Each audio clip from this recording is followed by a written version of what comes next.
Okay, we're back at Sports Talk South Carolina Radio Network here on a Friday night, brought to you by South Carolina soybean farmers and their checkoff. Learn more at scsoybeans.org. Pork, powered by soy. 800-956-7266 is the phone number. Email talkback at sportstalksc.com and on Twitter at SportsTalkSC is how you can reach us here on Sports Talk. Looking forward to more of your phone calls, your thoughts on Clemson's win last night, and also looking ahead to South Carolina and Kentucky tomorrow night in Lexington. I am taking the points. I think I've already said that, taking the points. And I think I'm feeling a Gamecock victory tomorrow night. I think things are lining up. I really do. McElwain, I think, is going to get better. I think the offense overall will get better as he gets better. I think some of those high balls he had the other night will be lower balls tomorrow night as he settles in. And some of those overthrows will turn out to be completions. So far, except for the fumble at Vanderbilt, he's done a pretty good job protecting the ball of late. David Williams starting to come on, see if he can keep that going as he did last week. And, of course, A.J. Turner will give you some good hard runs. Defensively, it'll be a challenge now because this quarterback, even though he's the backup, had a really big game last week, but it was against New Mexico State, which is pretty much like playing against air. So we'll really see what Kentucky has against a Gamecock defense that did a nice job. Now, you're going to laugh, over 500 yards, 31 touchdowns, 91 plays against you last week against East Carolina. But I agree with Muschamp. All that's for telling your grandkids about, 30 years down the road. What matters is what you do on the scoreboard, and they kept East Carolina out of the end zone when it mattered most, and they got the W. So, and we'll see if the Gamecock defense can cut down on some of that yardage allowed, time of possession, and give their offense multiple chances to do good things. I see the Gamecocks winning. I see them getting off to a 3-1 start and really giving themselves a lot of momentum and enthusiasm and optimism going into that huge game against Texas A&M next week. And, boy, if South Carolina can win, we are looking at a great Saturday in-state, a doubleheader to love. USC and Texas A&M at 4, Clemson and Louisville at 8 o'clock. So, great football in the state next week. Let's go to Billy in Myrtle Beach. Our next call here on Sports Talk on this Friday night. Hi, Billy. How are you? What's up, my man, Phil? You enjoyed that game last night? Did Clemson show you something that you really didn't expect, the dominance on defense? What did you take from that game, Phil? Yeah. I had said going in that I thought that Georgia Tech's offense would do okay against Clemson's defense. I was concerned from a Clemson standpoint about the new defensive ends and how they were going to handle the triple option. But, Chuck Reedy on the show last night, he hit the home run point, and that was take away the fullback, win the middle, and you can defeat a triple option team. And that's what Clemson did. They just punched Georgia Tech from the first play in the mouth in the middle of that offense.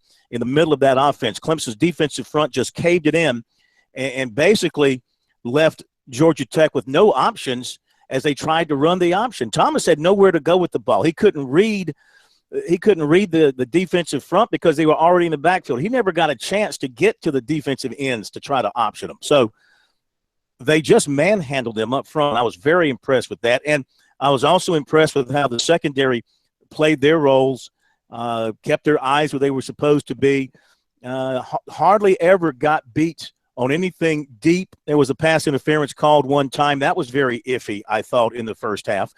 I just thought Brent Venables dialed it up perfectly, and those guys executed a great game plan. Hey, and Phil, I got one other quick question and a real quick comment. Going into the Louisville game, I mean, I really do. It's probably going to open up with a pick 'em. I'm thinking Death Valley at night. Clemson might give Louisville 3, even though Louisville's the hot. Kind of got to see what they do against Marshall. But I think with Lamar Jackson, he's the real deal. But he's going to have his work cut out against the Venables defense that's got an extra day to prepare for him. And that front seven is so deep, and then backers are so good and play their assignment football. I just think he's going to have his hands full. And I saw something last night. Deshaun Watson kind of looks like he's getting that groove back, and he's got so many doggone weapons still that it's a matter of time before he can get it outlawed and thoroughbreds. And a quick question for you. Brent Venables, do you look at him as being not the best coordinator in the country, but maybe one of the three best coordinators in the country? Because I really do think he's one of the three best coordinators in the country. And I'm going to take your comments off there, Phil.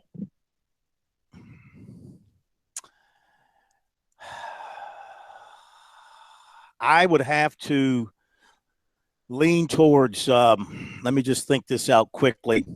I would have to lean towards maybe the best in the country. Just look at what they've done here game in and game out since he's been there. He's had his defense ranked inside the top 10, top 15 almost every year. Look at all the losses he suffers every year to players going to the NFL or graduating. And he's had to replace them with quality, still have to replace them and coach them up and get the job done. And he continues to do that. He certainly is on the short list of the best defensive coordinators in the country going right now. And it's got to be just a matter of time before he finds a head coaching job that he really likes, because he's got the personality, he's got the drive, he's a fierce recruiter, and he has the passion, and he's still young too. So I don't think he's long for a head coaching job somewhere, and the resume he's building at Clemson, plus what he had at Oklahoma, very, very strong. He may be waiting for Kansas State to open up. That's his alma mater. He could be ready. He may want a shot at that when Bill Snyder finally hangs it up. And that would be probably a great fit for him. But I think he's going to be, wherever he goes, I think he's going to be a heck of a head football coach. All right. Thank you very much. Appreciate the call. 800-956-7260 is the phone number. So where are we going next, Jarmart? I don't have my list here in front of me. So tell me who is up next.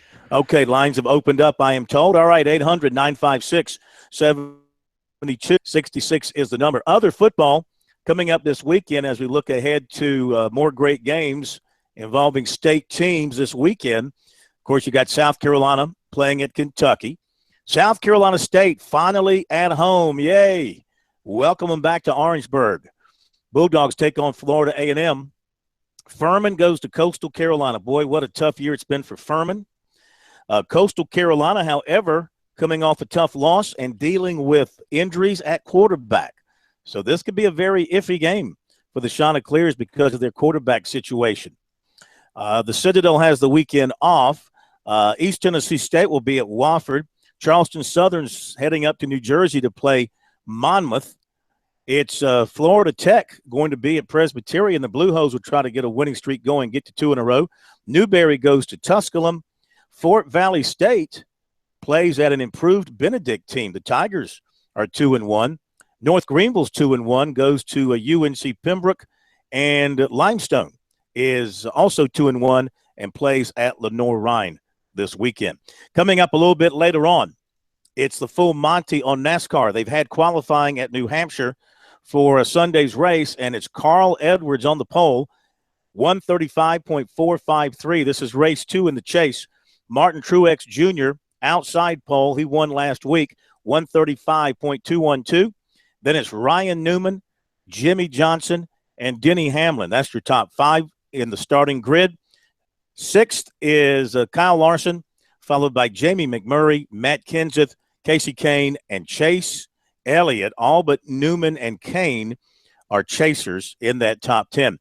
Austin Dillon wrecked his car in practice today. He had to go to a backup machine, and so he'll have to deal with that moving forward. He also had some issues in pre-qualifying inspection with Dillon's car, Harvick's car, and it was there was somebody else who got held up in inspection, but apparently everybody got cleared eventually, and they were able to get into the qualifying line. We've got some post-game react from Clemson coming up, plus more of your calls. We'll be back.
Welcome back, Sports on a Radio Network here on a Friday night.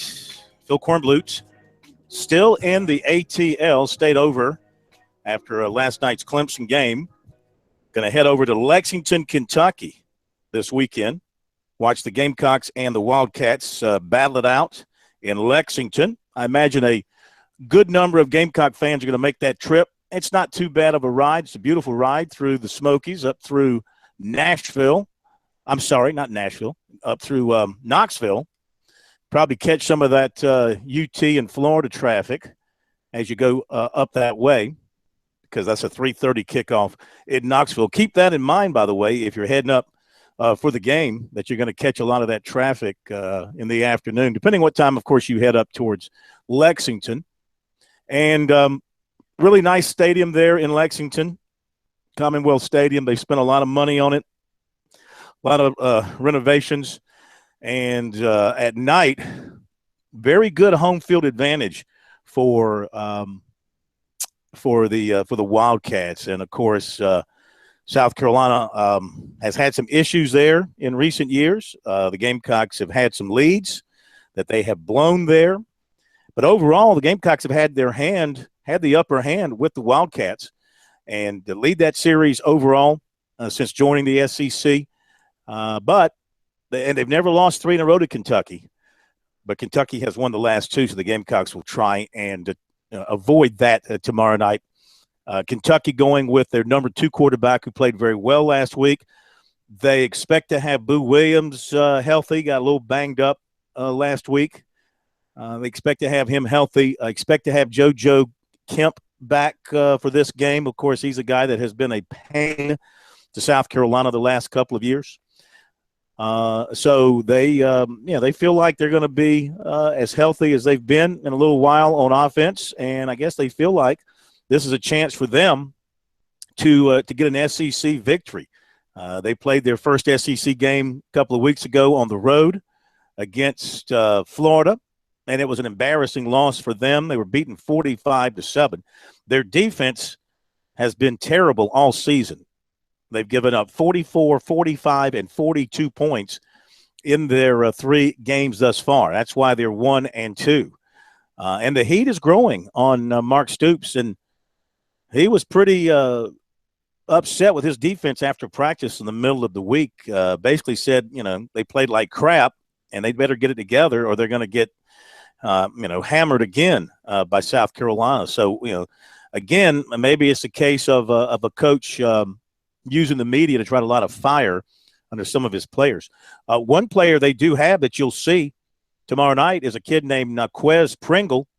He's a South Carolina kid, played at Carver's Bay, went to junior college, and he's emerged as a player for Kentucky, kind of a backup on the defensive line, but he does get some snaps. Blake Bone, former wide receiver at Woodruff, he's at Kentucky. He'll get some snaps at wide receiver as well, I would imagine.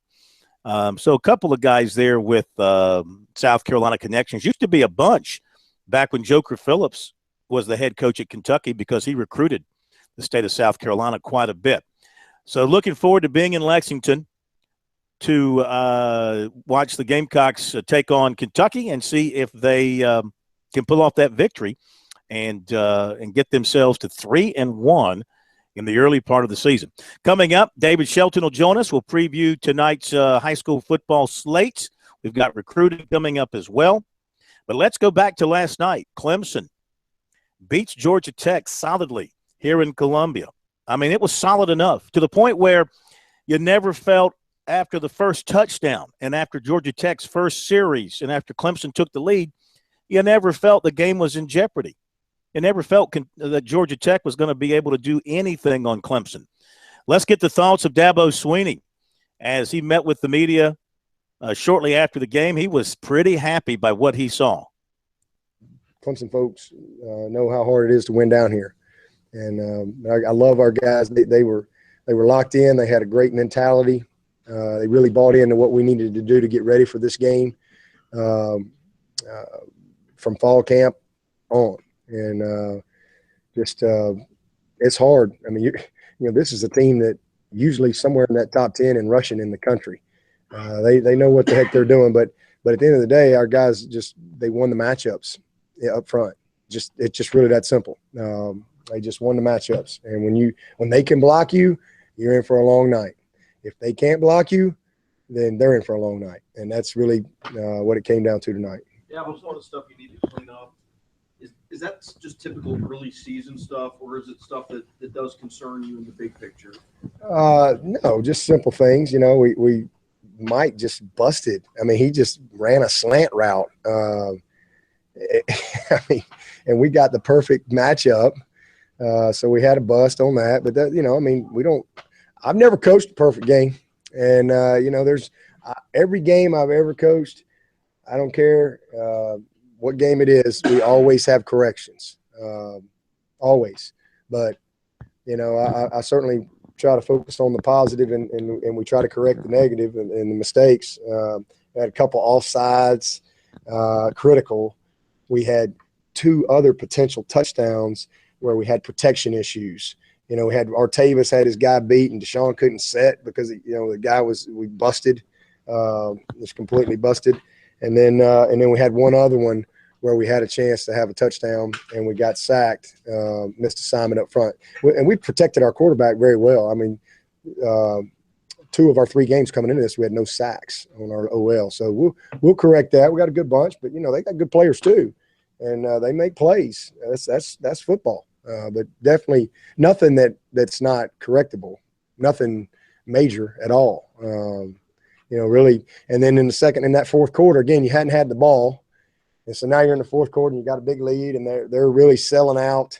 And we're trying to, manage the clock, trying to milk it down, trying to find something there in the running game. And there's a few things that we probably wish we could have had back as coaches where I think we could have maybe helped them a little bit more. Again, they give them some credit. They were doing what they needed to do to try to get the ball back, force a turnover or something like that. And, we kept it clean and we were able to, play the field position. Defense was playing great. So we were probably a little conservative there in the fourth quarter, but that's kind of what the situation called for, and how, if you're paying attention to the game and how we were playing. So pleased with Teasdall. I mean, he really did a good job of pinning them deep. And, once we got kind of locked in, it was okay. They're going to have to try to throw the ball, and I felt like that was an advantage for us. The 9-point swing right before half. Yeah. You went from 14 to 23.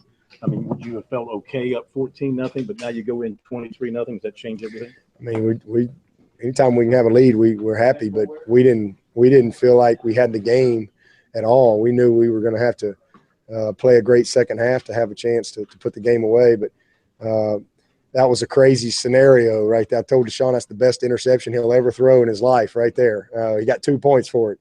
Crazy.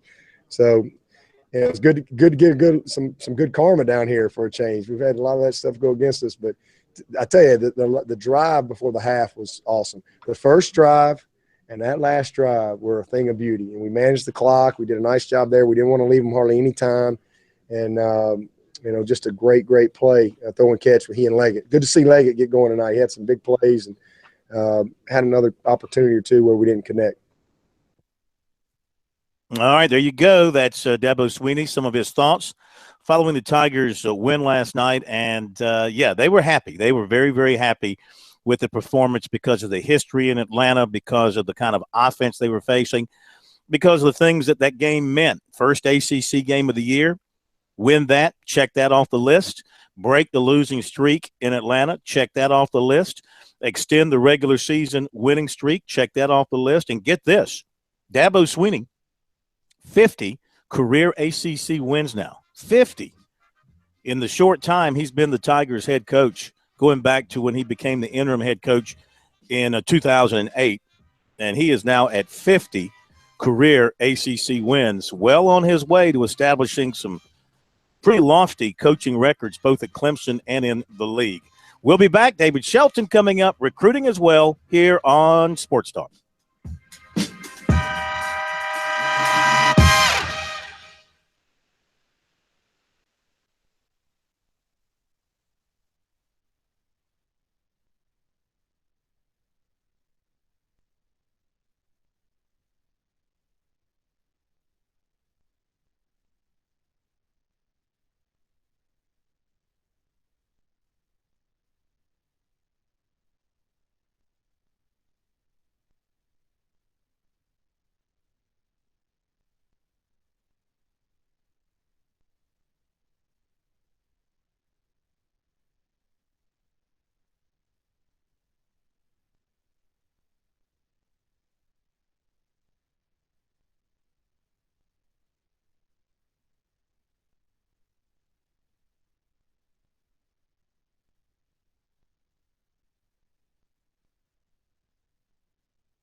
Need some recruiting knowledge? Stay tuned. The Recruiting Report is coming up.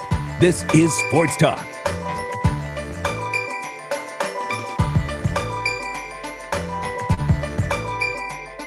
Okay, it's Sports Talk here on a Friday night. Good to have you with us. Phil Kornbluth's in Atlanta on the road to Kentucky for South Carolina, Kentucky, after watching Clemson and Georgia Tech last night.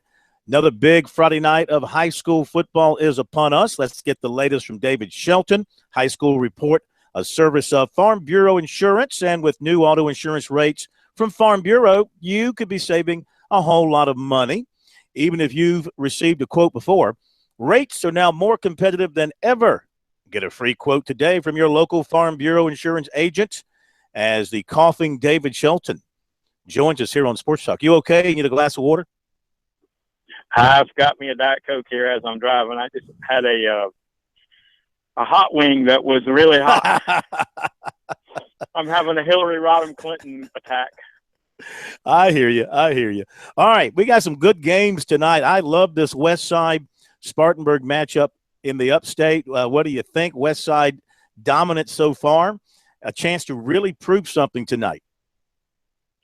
Yeah, I think this will be a statement game for West Side if they, they're 4-0 and their schedule has been so. This will be the best team they play. Now, this is not a great Spartanburg team, not like we used to see them, but it's a very good one, a team that's probably going to get better as they go. They have had some defensive issues in some games, and West Side's offense will give them a fit. But I think it's more I think we kind of know what Spartanburg is. I don't think we know what West Side is, and I think this tonight will give us a little indication. I mean, I think I got a good idea what West Side is. I think they're really good. And I think they're going to win the game. But I think for most people that look at their record and even in the statewide media poll that we do, they're undefeated and Dutch Fork jumped them. So a lot of people are still kind of waiting. This will be a good test. I think a lot of people in Gaffney are looking forward to tonight. Northwestern's coming in. That's a matchup of two top 5 teams in 5A. And I think the Indians probably see this as an opportunity to rebrand themselves as a state power. Absolutely. I think that's the other big game. There's only, in my mind, only 3 really games that jump out at me on the statewide, because a lot of teams are off this week. There's a lot of bye weeks this week if you look at the schedule right before the start of region play. But like you said, I think Gaffney's another team that has been impressive, but you want to see them against what most people feel like is a top team. Northwestern is a top team. They're one of the 4 or 5 best in 5A, and I think Gaffney is too. I think I'm interested to see how this game plays out and who wins and by what margin. I got a feeling there's going to be a lot of points scored though. Northwestern's defense has not been great. Especially with Logan Rudolph not playing. I think teams have exploited that a little bit. But Northwestern can score. They can move the ball. They have a lot of weapons. And I think Gaffney's defense has been good, but we're not sure how good because of the teams they've played. So this offense will give Gaffney a good test. And really that's what you want. I mean, you're 5 weeks into the season and nothing really matters yet. So you want to see where you stack up against what people feel like is a really good team. And for both of these teams, it's a good matchup. Yeah. How about this one? Conway, always competitive no matter who they're playing, but not having a great year. Going to Myrtle Beach undefeated, number 2 in 4A. But this is a rivalry game, and it could, all kind of things can happen. What do you think about this one? Is Myrtle Beach too good for Conway? Yeah, I think they are. I think Myrtle Beach's defense is a legitimate unit. I think they're really good.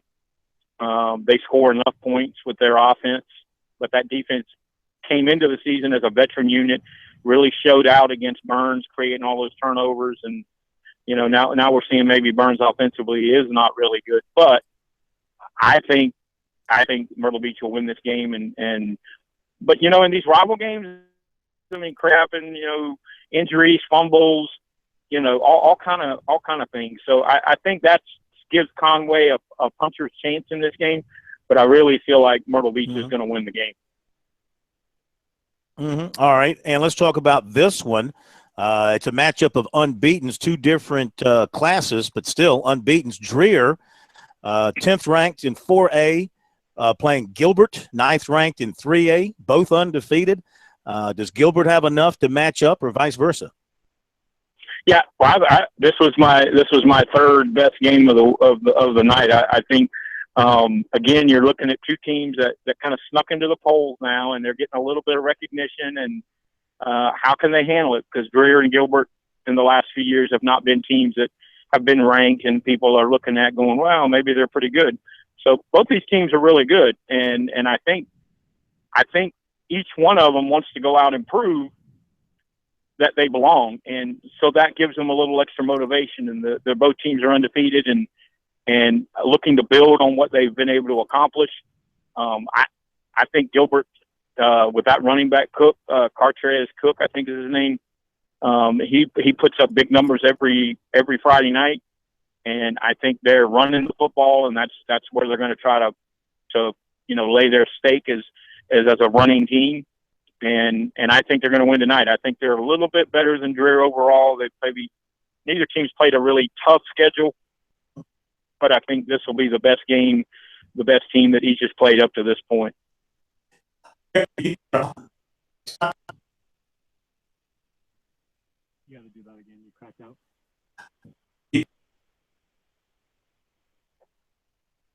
David, go ahead and give us your other pick.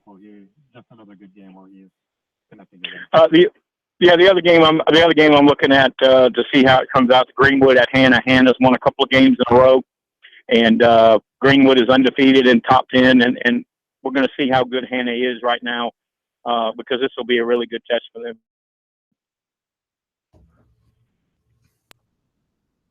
And in that top, the poll that you're doing, the media poll, can you tell us if there's any surprises that are going to be playing games this week? No, the best matchups are those two 5A games with all four of those teams ranked. But like I said, in 4A, a lot of the ranked teams are off this week because of the bye week, and so it's not an overloaded schedule of great matchups, but there are 4 or 5 games that people are going to be paying attention to because they involve the ranked teams against each other. All right, David, am I back with you? Yeah, good. I think you are. Yeah, thank you. I was going to ask you, where are you headed with your hot wings? I'm headed to Timberland to watch Timberland and Berkeley play a little backwoods rivalry game, and both teams are 2-2 and really need to get to 3-2 because they want to kind of build towards conference play, and it's a good little rivalry, and looking forward to seeing it. Sounds good. We will catch you tonight on the high school scoreboards beginning at 10 o'clock. Look forward to talking to you. Okay, man. Take care. All right. David Shelton with us here on the Sports Talk preview of high school football across the state of South Carolina tonight. You notice we touch on all classes, not just the big boys. We work our way through the classes, 3A, 2A, 1A, and 4A, along with the 5A. So we keep an eye on all of it, and we'll have the scores for you tonight right here on South Carolina Radio Network. 5 minutes of more scores than you can digest with a hot wing at 10 o'clock, 10:30, and 11. And David's there as well to bring us his quick analysis of the top games. And also on our website, SportsTalkSC.com, we'll have a complete running list of the final scores and from across the state. So you can hear the scores and you can see the scores. You can either believe it with your ears or believe it with your eyes. But we'll have it for you here tonight. SportsTalkSC.com, South Carolina Radio Network. Recruiting coming up in the next hour. More from Clemson's win at Georgia Tech. More of your calls looking back at Clemson, looking ahead to USC. The full Monty on NASCAR, too. What an hour coming up. You don't want to miss it. You shouldn't. We'll be back.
about Clemson. Do they call in their schedule on the telephone? I got a question about Clemson. Do they call in their schedule on the telephone? Do they pick out the teams they want to play and call it in on their telephone? Because it seems like every year they got Wake Forest and the little weak schools on their schedule, but yet they skip North Carolina and Miami and the good teams, and now would be good for them to play instead of South Carolina State. Well, I do agree. I wish South Carolina and Clemson, all Notre Dame does it, but everybody should pick their schedule up in all sports and quit playing a weak schedule. I want to know where was Auburn ranked and the teams they beat this year and last year. How many ranked teams have they beaten?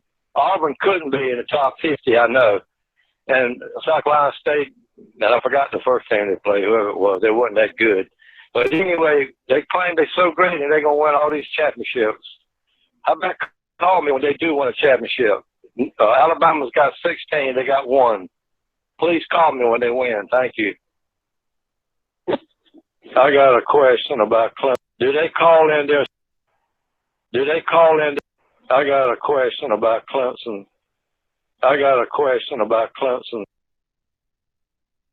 when they win. Thank you. And thank you. That everybody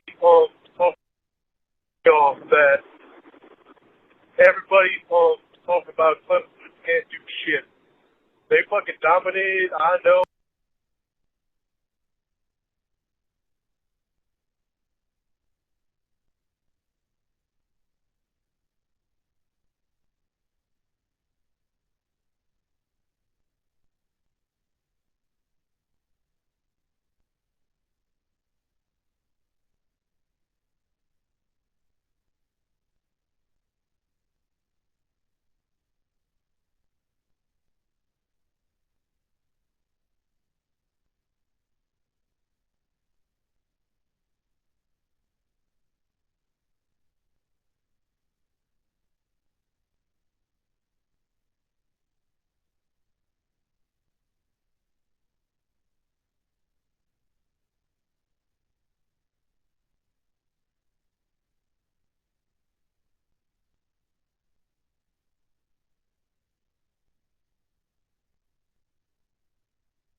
Live from Columbia, this is Sports Talk on the South Carolina Radio Network. Be a part of tonight's show. Call us at 800-956-7266 or email talkback@sportstalksc.com.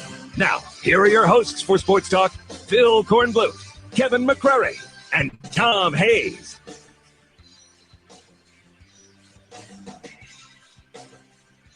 We are back, Sports Talk South Carolina Radio Network, here on a Friday night. Good to have you with us. Phil Kornblut here. Oh, by the way, haven't even mentioned, if you haven't noticed, no Kevin McCrary back in our studios in Columbia. No Professor Tom Hayes back in our studio in Columbia. Why is that, Jarmart? You know why? They have better agents than we do. So I'm getting my agent on the phone, Shlomo Glickstein, and I'm asking him to do something about this. Why is it 52 weeks out of the year I'm working Friday nights and weekends, and those schlubs get the weekend off? Can you explain that to me? Well, all I know is K-Mac is going down to Disneyland, so that's even the opposite of work. Something's wrong with you, you know. Did he win the Super Bowl? Was he MVP of the Super Bowl? You know, he was saying a little bit about how the Patriots were calling him up after their QB sprained his thumb last night. So maybe he's just getting that advance money and going on an early vacation down to Disneyland. Well, apparently the Patriots can win with Mother Teresa at quarterback. It doesn't matter who they put at quarterback. You know, maybe Tom Brady's just not all that good. It's just the Patriots are, and they can win with anybody back there. The antithesis of the Browns, it seems, you know. Yeah. Yeah, I read a story. I read a tweet today. What was it that I read? The Patriots have had – don't hold me to the facts. In fact, I can't hardly remember it. It was like 17 undefeated Septembers since Tom Brady's been there, and the Browns have had 0 over that same period of time. That's just how good one has been and how bad the other has been. Well, for every action, there is an equal and opposite reaction. That is just a law of nature, which it seems the Browns are that opposite reaction. They're just outright terrible. But, you know, I'm looking forward to this Panthers game this weekend. I think we're going to see a good matchup there to, you know, bring it back to the Carolinas. This is going to be 2 tough defenses going against each other and a pretty good offense. Yeah. You're going to be in Charlotte for this. The Panthers against the Vikings. Too bad Adrian Peterson is out, because even though I hate the Vikings and I want to see them lose, you being there, you want to see the best players in the league play. It's a shame that he's out. But what are you expecting while I have you here on the air with me? I don't know why I'm doing this, but why not? What are you expecting socially in terms of the atmosphere around the stadium? Do you think the protesters are going to cause problems? Do you think they want to try and use the moment of eye of the NFL on Charlotte as an opportunity to express their dissatisfaction and their outrage? You know, there's a number of different ways you can look at this, and I think what I'm expecting to see is the protesters maybe not infiltrating that too much. We had a quiet night last night in Charlotte. Protesting was much more peaceful, much more relaxed. I think that's, you know, in part because the family has started to say, hey, we appreciate the support, but you've really got to, you know, respect our city. We are Charlotte all together. And I think those words matter. I also have a lot of the Panthers. Thomas Davis had a great soliloquy the other day about what it means to approach this situation with unity, even though he's a black father and this situation scares him. He says, you know, this is a very tough situation, but we got to stick together and be a community. As a team, we're all supporting each other, and fans, you know, we want you to be in this. Charlotte, this is the stage where we can all come together. And I think that's what we'll see. Probably a lot less tailgating this week, though, just as there's a little fear around what could go wrong. Yeah, just get in and get out, I would imagine. What kick or 4:15? We're doing a noon kick again. And Like I said, I'm really excited No, to see no, you. no, no, no, no, no, no, no, no, no, no, no, no, no, no, no, no, no, no. You're not in the Central Time Zone. You're doing the 1 o'clock kick. The 1 o'clock kick. I'll be there at noon. Yeah, right. All right, let me get to recruiting, and then we'll get back into some Clemson post-game from last night. We're going to hear from Brent Venables, his thoughts on dialing up that defense, Deshaun Watson, his feelings on the performance last night and the way the Tigers played offensively. But some recruiting. Defensive end Aaron Sterling, 6'2", 260, Tucker, Georgia, decommitted from Alabama earlier this week. USC has been one of the schools to continue to recruit him despite his previous commitment.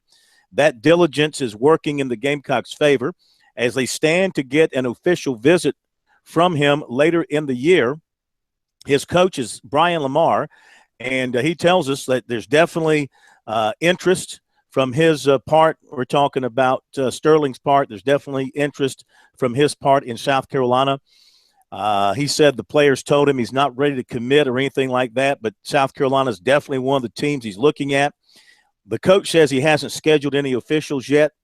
He does believe South Carolina will be one of them, but he said they really haven't narrowed it down. He's just kind of opened it back up.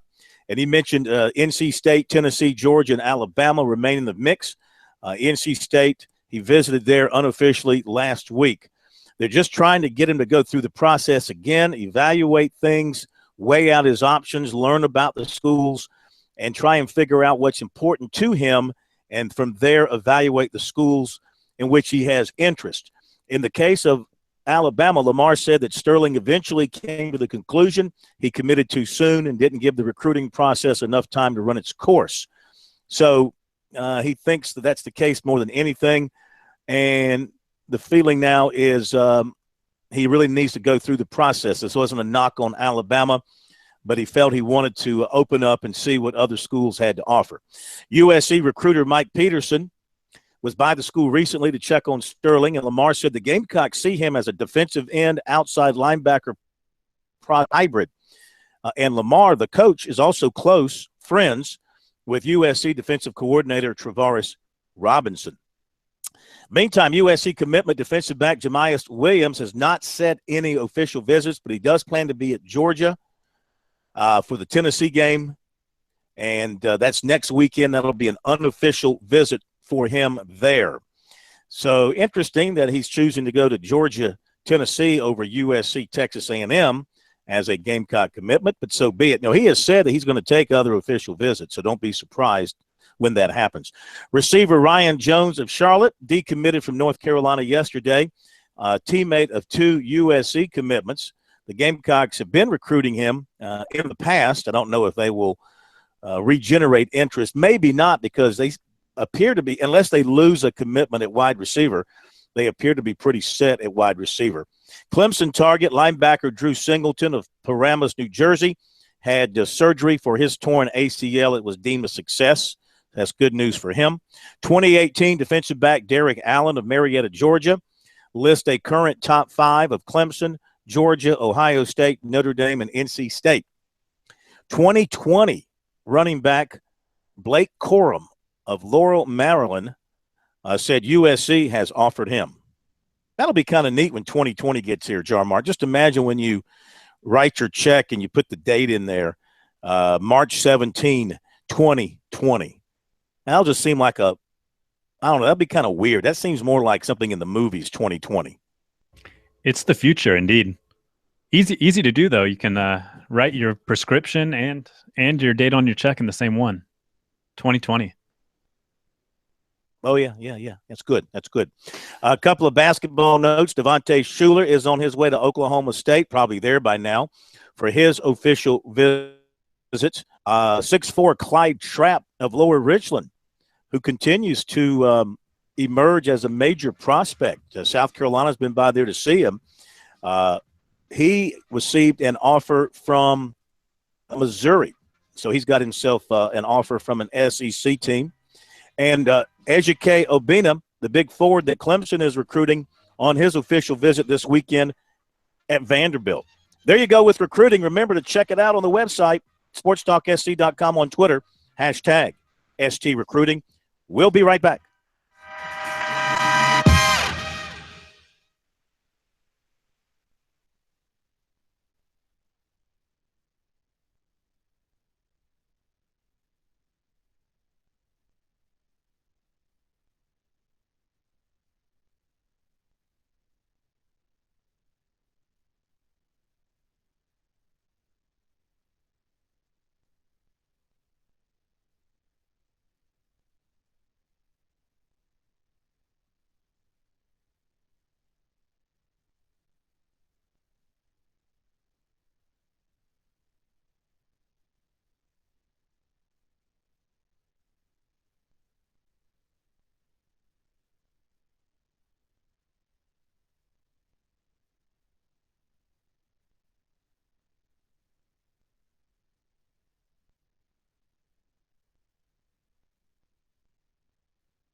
Okay, we're back at Sports Talk South Carolina Radio Network. Want to remind you, whether you are part of the Gamecock Nation or you bleed Clemson Orange or you're a fan of another team in our state, everyone can agree on Founders Federal Credit Union with a convenient location at the Russell House at USC, a new location on Highway 93 in Clemson, which is now open. Founders is a sure fan favorite.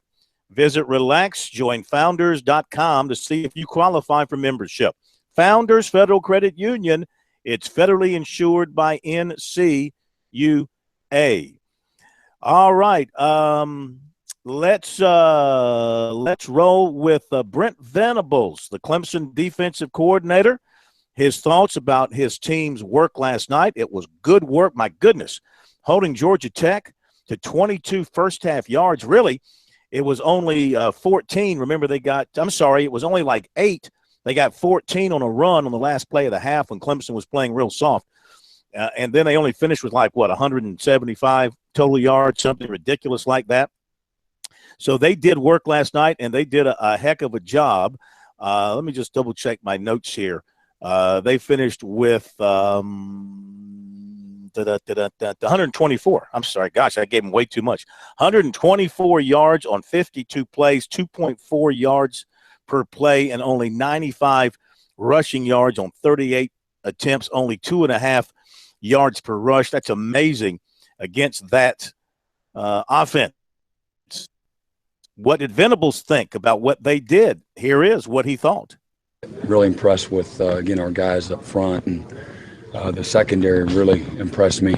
Just the physicality, the alignments, the reads, and we weren't perfect, but not sitting here beating our chest, but I just really thought they put on a great performance in the back end and really helped set the edge, and made some really good plays with the ball in the air. And that's a very stressful offense to defend, with their ability to run the football and their play action passes with a variety of formations and who's eligible, who's not. And there's just a lot there. It looks basic maybe on the outside looking in, I don't know, but it really isn't. And it's a lot of precision that needs to take place, with all 11. But the guys up front, ultimately, if you're not disruptive there, they can have their way with you. And I thought our guys, Christian on the first play, kind of set that tone for the night. And but real proud of our guys. And again, the scout team guys and the coaches. Again, we're 4-0. We won one ACC game. We did break a streak. That was one of the first questions I remember hearing. Of course, that was before we played Auburn. You can't win in Atlanta, and we would beat Auburn. And I was told that 2 years later, I guess 3 years later, is the first time we played over here, and lost in 14. But anyway, it's neat to have our seniors, have that as part of their legacy, being able to kind of stop that streak. It's a program. This is a tough place to play, and they beat a lot of good teams here. And Coach Johnson, his staff do a terrific job with their guys and their system. So, our guys deserve to take 24 hours and feel good about themselves and their performance. Dorian called it a party in the backfield. Would you agree with that? I don't know. Yeah, be careful. You got to play these guys next year again. So, no, they did a good job. I thought the penetration, quick reads and staying on our feet. Thought we did a good job. For the most part. In your scout team preparation, did you see the kind of dominance up front from your defensive front? I told them don't cross face and quit knocking guys back into me. I'm like, let them block you. So, and that's hard for them, because otherwise you don't get anything done. Like, I know you can make the play. I know you can whoop them. So that's actually like the conversation, let me throw, I want to see if the secondary is in good position here. And so they do a good job too, just because you got to be able to play your gap, and against these guys on game day, it's not very often you can just, cross face whenever you want. You gotta play with discipline, So there's part of that in practice that I think that they get, too. So Dan and Marion and Coach Hobby, those guys do an amazing job. Getting their guys ready. There's no magical calls. Guys got to do all the little things right and play with toughness and the discipline. That's the player's decision. And but it is a big deal. How they practice and practicing with discipline is a big part of that. Yeah.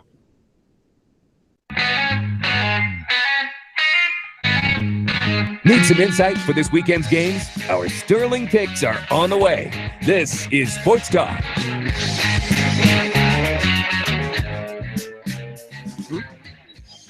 All right, we're back with you, Sports Talk. Brent Venables giving his thoughts after Clemson's win last night. A few minutes behind our normal schedule to get you our Sterling picks, but we got them nonetheless. Let's jump right into it. We welcome in Lee Sterling of Paramount Sports. And you, did we lose Lee? Lee just got lost, but I'll bring him back on. Might have. Okay, let me know when you get him back, because 6-1 last week's 7 picks in that $77 package. So he was on fire last night. Let's try and hook back up with him very quickly. He'll talk about USC, Kentucky, Tennessee, Florida, Panthers, and Minnesota as soon as we get him back on the line with us here in just a moment on Sports Talk. You heard Brent Venables, however, prior to our attempt to go to Lee, and boy, he was very pleased with how his players studied their lessons in the few days they had to get ready for Georgia Tech this week. Of course, it was noted they had worked on Georgia Tech throughout the year, so it wasn't like brand new to them when they jumped into it. That's great coaching by the staff and great preparation to get this team ready. All right, let's welcome in Lee. And I was just saying, 6-1 last week in that package, that $77 package. That's what we're talking about. Yeah. So I'm going to raise the ante now. Now I'm going to up the ante with my 2 weeks touchdown package. 2-week package from now through Monday, October 3rd. You're going to get 9 days of football action. It starts tonight. We have a big game tonight in college football. How do you get it? You go to ParamountSports.com. Use coupon code SAVE100. Just $197 for 9 days of football action. Or call us here at the office, 800-400-9741. All right, 2-1 with us last week. Let's get to your 3 games quickly. Let's begin with South Carolina getting 2 at Kentucky. I think this Kentucky team has got some real problems here. Their defense can't stop anyone. South Carolina, I think, making the move to the freshman quarterback, a great move. I'm hearing there's a lot of dissension going on in this Kentucky team. I like South Carolina big here, 45-24. The Gamecock offense arrives. Tennessee and Florida, Vols laying 6, hoping to break the streak with a backup quarterback with the Gators. Yeah, but, Austin Appleby is in games for Purdue. I don't think there's much of a drop-off. Of all 4 units, the Florida defense is elite. They're the only unit out there allowed less than 100 rushing yards all 3 games, less than 150 passing yards all 3 games. The streak continues. Florida, 23-21. Ooh, NFL. You got the Panthers and Minnesota. Panthers at home laying 7. Last year, it wasn't until Carolina was like 8-0 or 9-0 where people started taking them seriously. Because they lost to Denver, they're off everyone's radar. Everyone's talking about the Steelers. They're talking about the Patriots. This team is elite. All they need to do is take away Stephon Diggs, and Minnesota's not going to be able to do much at all. I like Carolina here, 28-10. All right, real quick, what do you think the open will be Sunday for the Clemson-Louisville game? I already saw it. It's -3. So unless Louisville wins by 60 or they win by 10, if they win somewhere between 18 and 35 points, I hear the opening line is going to be Clemson -3. Your game of the week, yep. Ole Miss and Georgia. Folks can get more at ParamountSports.com, correct? That's it. ParamountSports.com or the number 800-400-9741 right now. Thank you, Lee. Have a great weekend. We'll catch you next week. Lee Sterling and our Sterling picks. Back in a moment.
The latest on this weekend's race is around the corner. The full Monty on NASCAR is next.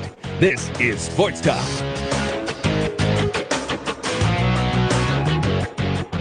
We continue Sports Talk on this Friday night. It is time for the full Monty on NASCAR Race 2 of the Chase for the Championship coming up this weekend at New Hampshire. We welcome in Monty Dutton of MontyDutton.com for the full Monty on NASCAR.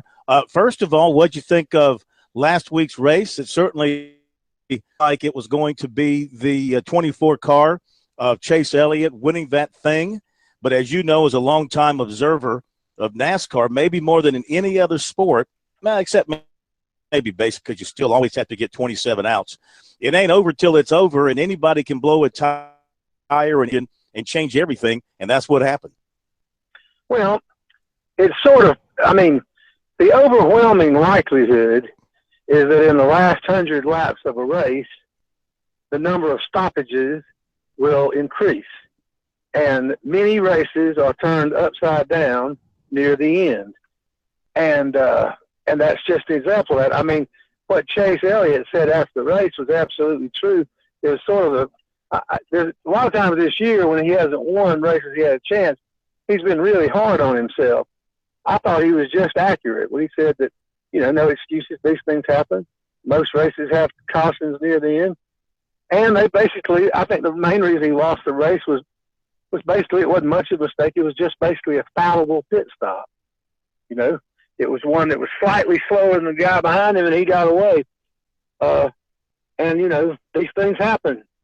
And I thought he handled it very well. I think he's a remarkably, what a superstar his father would have been if at his age his dad knew what Chase knows about how to handle himself professionally and with the media and all that. Yeah, interesting. So what is it that Chase knows that Bill didn't know at the same age?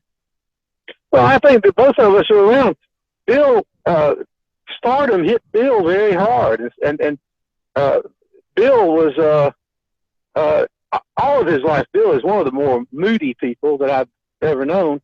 And I always, when I covered racing, which was a little bit past the all days, I always liked dealing with Elliott, but I recognized that if he was in one of those contrary moods, just stay away from him. And I think in the aftermath of the Winston me and all that, I think that he got a little bit bitter. And he was a guy that I always liked, but I recognized that he was difficult to deal with. Not too different, a different kind of that way, but Dale Earnhardt and Tony Stewart have that same have those same attributes, just in a different way. Of course, maybe it was those attributes that made both of them champions. Oh, I think Tony in particular, I think if something bad happens to Tony, I think he has the athlete's insecurity that if he doesn't show his rear end, he must not want it bad enough. I think you see that a lot in athletes. The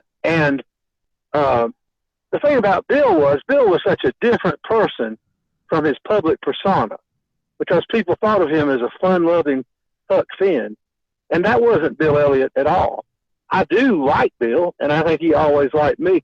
But Bill's the type guy who would come up from behind me and tap me on the shoulder and just volunteer something. And then other days, he wouldn't have spoke to me if I was, he wouldn't have spoke to me if I was at his birthday party. Yeah, I got you. Okay, at New Hampshire today, a wreck in practice. Austin to the Chasers, going to a backup car, and then he fails inspection. Tony Stewart, he failed inspection prior to qualifying. Kevin Harvick failed inspection. Does that mean anything in the grand scheme of things? It just means it would probably be shorter if they told us who didn't fail inspection. I really think I don't think it's good for the sport for NASCAR to be. I mean, they have to keep things on the up and up. But last week, Truex's car didn't fail inspection, and he got run into by Harvick, and that was probably why. And NASCAR says that's probably why, but we're still going to do it. I mean, I think that I don't. It wouldn't be good for football if they suspended Tom Brady every week for not having enough. I mean, ultimately you have to prevent there from being the wrong air pressure in the ball. And I don't think it's good for the sport for all too many things to be in question. And I also think there's a certain level where if a car passes inspection for the race, and there's no evidence that something like a hydraulic lift or something out of a James Bond movie has been done. I think this gives the sport a black eye for no good reason. Now, you mentioned the contact between Truex and Harvick last weekend. Apparently, the two of them got together personally today in New Hampshire and kind of smoothed everything over. And even though Truex said he still doesn't know why Harvick hit him, the two talked it out, and apparently this will not carry over to this Sunday. What do you think of that? You don't often see people say it will carry over. I think Harvick's just got a little. I think Harvick kind of likes. I used to say, by the way, when that Tony Stewart would be a lot happier if he was more like his buddy Harvick, because Tony would show his rear and then feel terrible about it. As a general rule, Harvick does it, and he doesn't care what you think. And Tony wouldn't have the conscience pangs. And so I think that Harvick, Harvick's just a guy who's just got a little meanness in him, or maybe a little gamesmanship, where he takes it, So I don't think Harvick is going to stop being Harvick, and I don't think anybody else is. I don't think it's going to transform his personality in a week. And I don't dislike Harvick. That's just my observation of the way he is. Sure. This New Hampshire track, does it change very much from its first race a few weeks ago to the race they'll have there this Sunday? With New Hampshire, they from time to time have these situations where they apply a treatment to it, try to give it more adhesion, or they're trying very hard to prevent the track from coming up by solidifying it. I don't think New Hampshire changes any more than most tracks, but it appeared today that something has happened there that has caused it to be a little bit slicker in terms of the quality of the race on Sunday. That might not be a bad thing. As we talk, pole qualifying wrap, and it's going to be Carl Edwards on the pole. He wins in the final round, 135.453. Truex Jr., he qualified second, then Newman, then Jimmy Johnson, and then Denny Hamlin. That's your top five. Martin Truex Jr. wins last week, outside pole this time. He's not won at New Hampshire. He's had some top fives there. What a story it would be for this driver and this team if it were to go on and win the championship. I'd love to see it happen. It's probably, sometimes all the years of adversity, you have one magical season, it all comes together.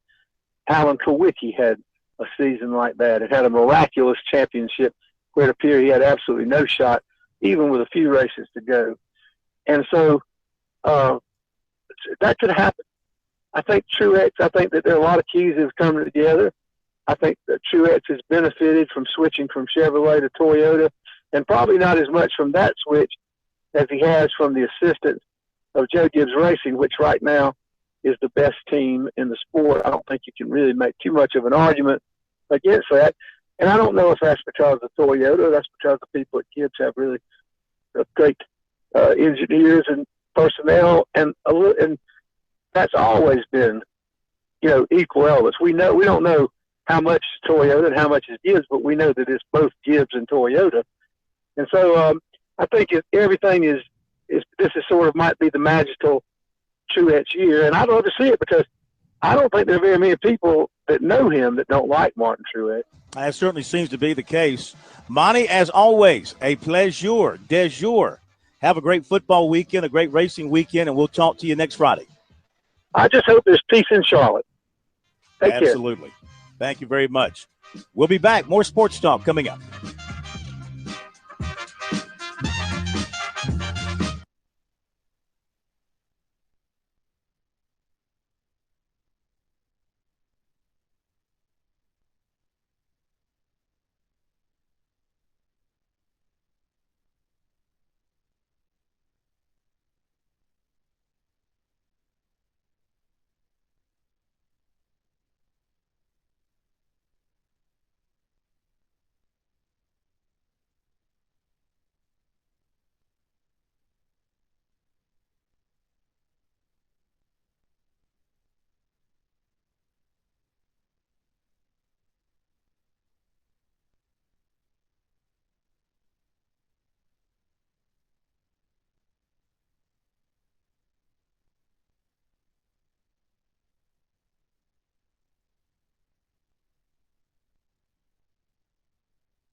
Okay, we're back. Sports Talk, South Carolina Radio Network. Coming up, some comments from Deshaun Watson. And our first two comments that have come into us on our, it's no longer called the garbage line. We've done away with that. Forget that. Erase that from your memory banks. It never happened. It's called the Sports Talk What the Phone. Okay, that's what it will be known as. And actually, it was who came up with that, Jarmart? Was it you or me that came up with that? Let's just call it a joint decision, and we can both be proud about it. Yeah, we hashed it out. We talked about it and kicked it around, a couple of different ideas, and that kind of rang with me. What the phone? What the and that phone number for the phone number for the what the phone is what is it? I don't know it. It's 803-509-2705. That's 803-509-2705. We want the good, the bad, anything that you can give us that may be a little distasteful, maybe just a little too joyful. Just give it to us both. Yeah. Well, whatever it is that you see over the weekend or during the week that makes you go, what the, and you can fill in the blanks there on the what the here on Sports Talk. All right. Here on Twitter to pass along. 3 Dingo tells us he's surprised at what Lee Sterling tells us about Clemson being favored by 3. That is home field advantage, right? It is. He thought maybe 7.5 minimum for Clemson. He says if I gambled, I'd jump on Clem. Kyle gives us a laugh out loud on that, talking about Clemson being favored by 3. I don't know what's so funny about that. I think that's pretty legitimate at this point, barring nothing terrible happening to Louisville and somebody important getting hurt. Ziggy talking about Clemson last night. I really hated how conservative our play calling on offense that came in the second half. Yeah, they did pretty much take their foot off the gas there and had a chance to go for some short conversions on 4th down. Did not do it. Alaska Bo says you might want to talk soon about Burns basketball, the defending 4A 2016 state champions. Well, we got time to do that when basketball gets here. It ain't here yet. We're still doing what we need to do, and that is football. And here is Jay in Orlando responding to the tweet about Jamias Williams going to visit Georgia next weekend. Isn't he the one that said he was really only 90% committed or something like that at his announcement? With another laugh out loud on there. Yeah, he gave it like 95% when he made his commitment. NASCAR Addict 5150, the 13-year jinx is over, talking about Clemson's win. Clemson has finally got the monkey off its back. Now it's on to the playoff. Well, helping them get that win, of course, Deshaun Watson, who was very, very good. He was sharp for the most part, had really good numbers in the game, 32 of 48, 304 yards, 2 touchdowns, ran 12 times for 36 yards, kind of shows when he needed to run and was effective doing so. What did he think about last night? Here is what he thought. Sean, what did it mean to come out and go right down the field and score a touchdown? Just to set the tempo of the whole game and just be able to, just set the tempo, like I said before, set the tempo of the whole game and start it off right. How did it feel personally for you to come back to this stadium? You had your injury 2 years ago. Come back here, play well, get a win. It's always good to come back home to your home state and see fans in the stands. But, I didn't get to finish last game. Last time we came down here 2 years ago. So that's what I wanted to do, finish it and get the W. Did you think you threw it as much as you did tonight going in? We're always open. We never really know. We know our game plan, but we really don't know how much, how many times I'm going to throw it or, how many times we're going to run it, just the flow of the game and what they want to do. You guys feel like you're hitting your stride right now? We're getting there. We our best football yet. So, great teams improve each and every week. So there's never a satisfaction, to this offense or to this team. Each week, there's always things that you can improve on and get better from. talk about some of those things you feel you guys can improve on, especially in that first half? You guys racked up 340-plus yards. I mean, it seemed you guys were clicking. I just finished the deal. We kind of pulled off the gas in the second half, but then again, we only had 2 series in the third quarter. They had the, pretty much the ball the whole third quarter, and then the fourth quarter, we only had it maybe 2 or 3 times, maybe 4, and then we just wanted to run out the clock and get out there with a W. There's no point to press to try to score anymore. But there's a once we watch the film, there's little things that we can fix, and correct the penalties and little things like that. Make sure we're all on the same page. How about what McLeod's giving you right now? He's an athlete. This is why he came to Clemson to be able to perform at a high level like this in big time games, and he's getting his opportunity and taking advantage of it. Talking about your people, any idea how many people that was tonight? Probably like 50, to be honest. I mean, it's just people all over, not just my family. My whole family came. People from back home in Gainesville came up and watched the game and got tickets. There's people that, that go to school at Georgia Tech that kind of, came to the game and would support me also. They shot me a text, before. So it was all good.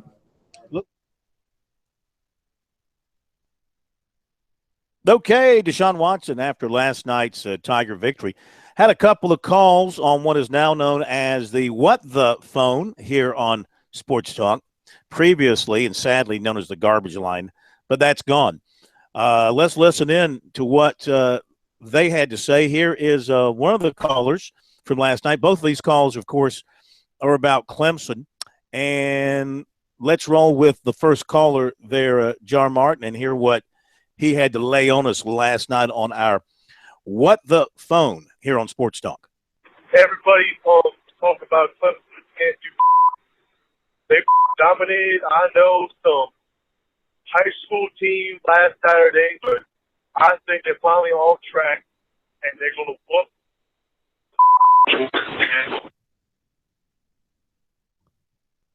What? You had to beep him out?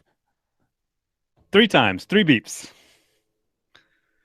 We had 3 of them. Okay. All is fair in the garbage line. It's not called the garbage line anymore. Don't go back on bad habits there. It's called What the Phone here on Sports Talk. All right, caller number 2 also talking about Clemson's win, and in his mind, I think, unlike that, apparently, this guy's a little more impressed. Let's roll it. I got a question about Clemson. Do they call in their schedule on the telephone? Do they pick out the teams they want to play and call it in on their telephone? Because it seems like every year they got Wake Forest and the little weak schools on their schedule, but yet they skip North Carolina and Miami and the good teams, and now would be good for them to play instead of South Carolina State. Well, I do agree. I wish South Carolina and Clemson, all the schools, Notre Dame does it, but everybody should pick their schedule up in all sports and quit playing a weak schedule. I want to know where was Auburn ranked and the teams they beat this year and last year. How many ranked teams have they beaten? Auburn couldn't be in the top 50, I know. And South Carolina State, and I forgot the first team they played, whoever it was, they weren't that good. But anyway, they claim they're so great and they're going to win all these championships. How about call me when they do win a championship? Alabama's got 16. They got 1. Please call me when they win. Thank you. I misled going into that one. That was not a Clemson fan happy about things last night. Let me answer it very quickly. When they scheduled this series with Auburn, Auburn was a national championship kind of team. Not Clemson's fault that they've slipped and gone a bit south. They have to play the ACC schedule that the ACC makes. They don't make the ACC schedule. The ACC makes the schedule. So they have to play it. Can't blame them that their division has some weak puppies in there. They play what's out in front of them. South Carolina State, they're playing those in-state schools to help them make money. So that's the deal there. Thank you. Have a great night. Scoreboard tonight at 10. Follow us on Twitter and on the website from Kentucky. We'll see you Monday.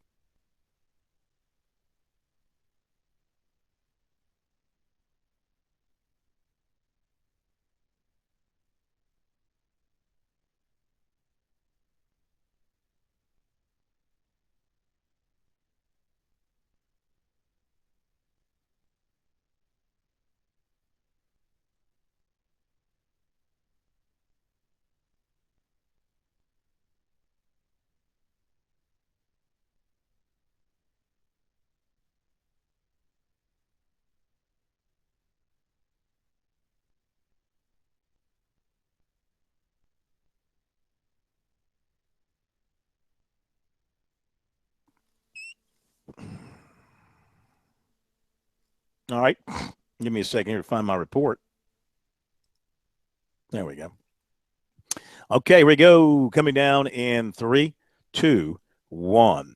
Defensive end Aaron Sterling of Tucker, Georgia, decommitted from Alabama last week, and USC is one of the schools that is working him to get an official visit. According to his coach, the Gamecocks are in good shape to get one of those visits. He's also looking at NC State, Tennessee, Georgia, and Alabama still remains in the mix for now. He has visited NC State unofficially. Meantime, USC commitment defensive back Jamias Williams plans to be at Georgia Saturday for the Tennessee game. That will be an unofficial visit. He has not set any official visits. 2018 defensive back Derek Allen of Marietta, Georgia, lists a current top 5 of Clemson, Georgia, Ohio State, Notre Dame, and NC State. In basketball, Devontae Shuler made his official visit to Oklahoma State over the weekend. He's also been to USC. He'll visit Ole Miss this coming weekend. And 6'9", Ejike Obina, a Clemson target, visited Vanderbilt over the weekend. Phil Kornblut, South Carolina Network Sports.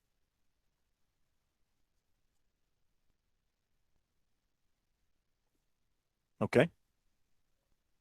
And actually, let me do that last one over because it's Ejike Obina. Ejike Obina. Okay. I'll back it up. 3, 2, 1. And Clemson target 6'9", Ejike Obina made an official visit to Vanderbilt over the weekend. Phil Kornblut, South Carolina Radio Network Sports.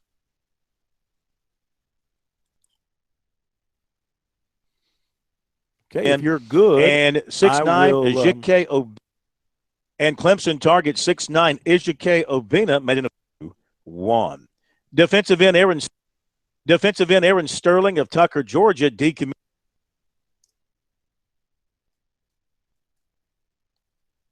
And Clemson target, he'll visit Ole Miss this coming weekend. And Clemson target 6'9", Ejike Obina made an. How much? Yeah, how long did it go? 1:01? Gee. 8 Tennessee. Back it up. Back Derek Allen of Marietta, Georgia, lists a current top 5 of Clemson, Georgia, Ohio State, Notre Dame, take that out, and NC State. Can you take it? Can you take out Derek Allen? It's 2018 defensive back Derek Allen. That might be about 10 seconds. Allen of Marietta, Radio Network Sports. Defensive end Aaron Sterling. Okay, good. I'll get back with you about 9:30. Okay, buddy. Bye-bye.